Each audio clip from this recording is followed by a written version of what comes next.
So for today, I'm going to teach you on how to create an account on crypto.com. So first, you need to open the crypto.com application or just simply visit their website. And after that, you will redirect to this page if you just recently downloaded it. For you to able to create account, just simply click the light blue button which is indicated as the create new account. And after that, you need to tender your email address. After entering your email address, just simply click the create new account. And then a verification was sent on your email. When you already see the verification on your email account, just click on it for you to able to continue.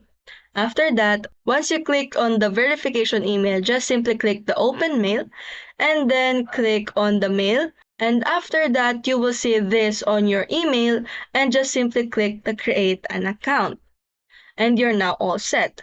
That's how you create an account on crypto.com. If you found this video helpful, don't forget to smash that like button and subscribe so you never miss a new video. If you have any questions or suggestions, just leave them in the comments below. Stay awesome, keep learning, and I'll see you in the next one.